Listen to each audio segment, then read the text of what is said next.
Hello everyone, Waheguru Ji Ka Khalsa, Waheguru Ji Ki Fateh. I'm Prabjit Kaur, Director of Visa Immigration, and today we will be discussing some serious changes that are happening in November 2017. These changes have already been announced and they are around, and there are lots of rumors going on around about these changes, and some of our applicants and the people have gone into a panic mode. So basically, we are trying to give you an update. So what these changes are.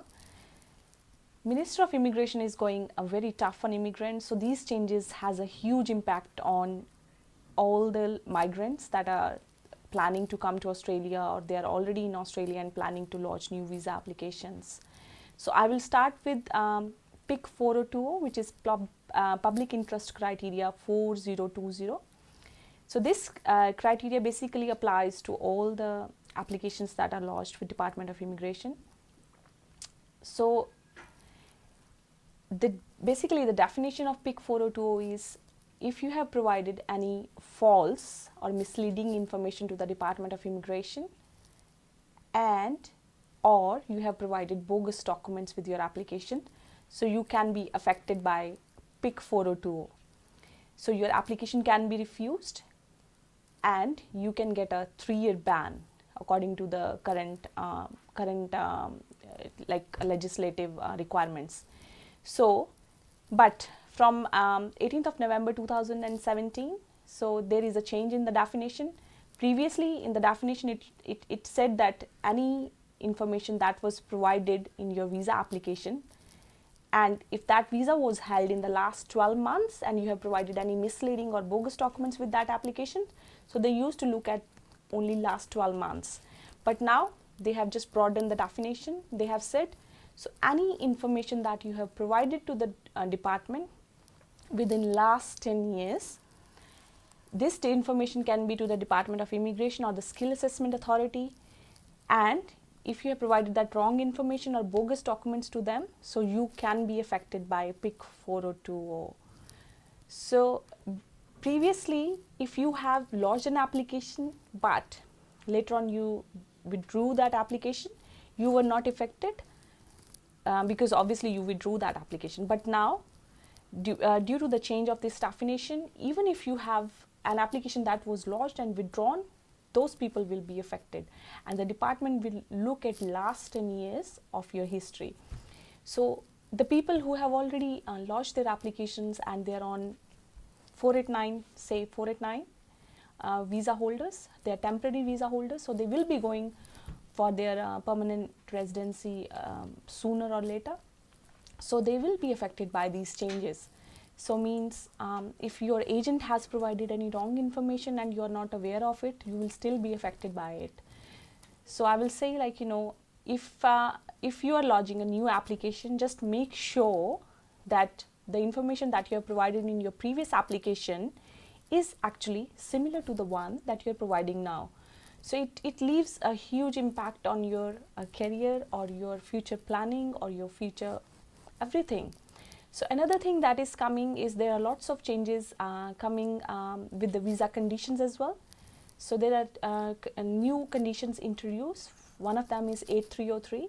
Even if you have done a little bit of violence or, like, you know, you have minor character issues, you will be affected by this new visa condition. So another condition that is happening is if you have any public health debt, so you will be affected.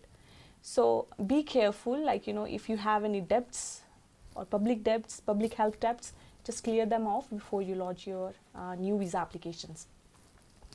Another changes that are major changes coming in March 2018 are for the RSMS and ENS application, and even like 457 is going to be scrapped. So all the new ENS and RSMS direct entry applicants will be assessed under the new MLTSSL list.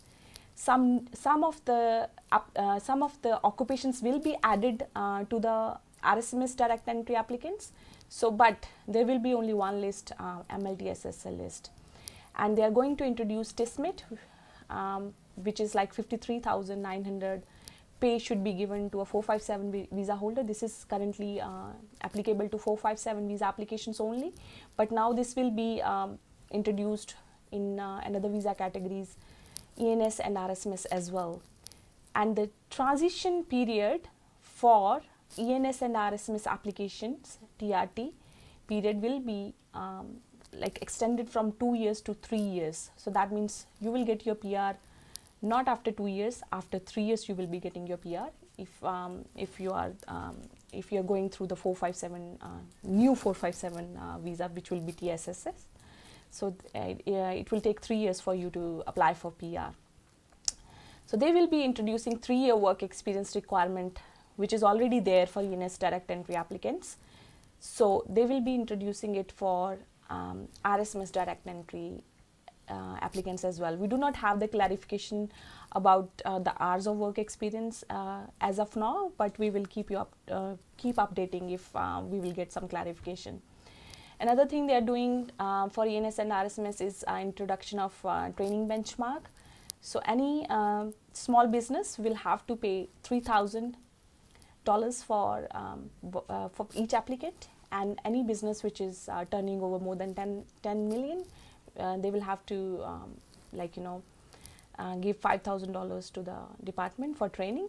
So which is which is going to have a huge impact on the big businesses as well.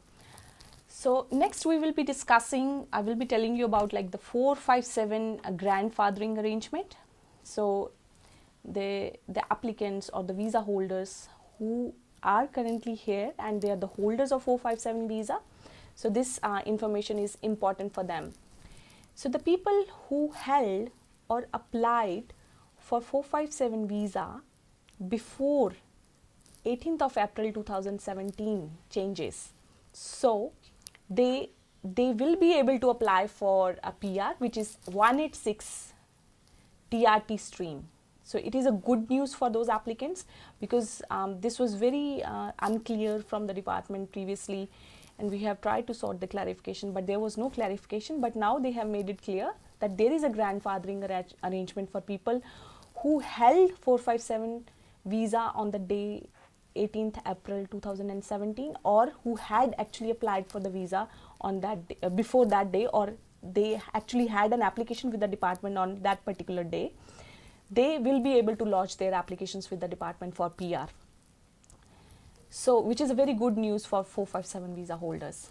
Another new thing that is already announced is by the Department of Immigration that is happening is the department will be starting to collect the TFN numbers of the visa holders for employer sponsored visas from December from this year, so that they can monitor if they are paid correctly, and they will liaise with the Department of Taxation as well, with the ATO. So this is another thing that is happening in coming December. Another major announcement that happened was removal of Perth as a regional area from the list. So it is a big relief for the people who had already lodged 186 applications, because from last 2 days the applicants who has already lodged the applicants, they were in panic mode, and they were calling us and asking what's going to happen to them. They're going to get refused on 17th of November 2017. So it's a relief for them. There is nothing like that going to happen to them. So if you have lodged your applications for RSMS in Perth region before 17th of November 2017, and you have RCB assessment, positive RCB assessment, you will be assessed by the department, like your applications are fine. So the department will give decision normally on those applications. But who do not have the RCB certification before that day, so the applicants will be given a chance to withdraw their applications. So it's kind of a relief for people who had already lodged their applications and they already have the RCB certifications. So the changes won't be retrospective for them.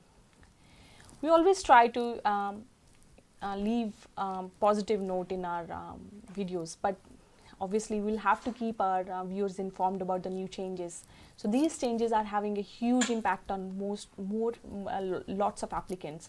So if you are impacted by these changes and if you need further clarification, we try to give you a lot of clarification in the video, but it's not possible to talk about everything in the video. So if you have any serious concerns, or you think like you're impacted by these changes and you need further clarification, you can call our office or book an appointment, or you can go and talk to your agent with whom your application is already lodged. I think for now that's it. We will keep you informed with the new latest changes or anything new that is happening through our videos, and we try to give you positive ways to get your PR. Please like our Facebook page so that you can keep yourself informed. Thank you everyone. Bye bye. Waheguru ji का खालसा, वाहिगुरू जी की फतेह.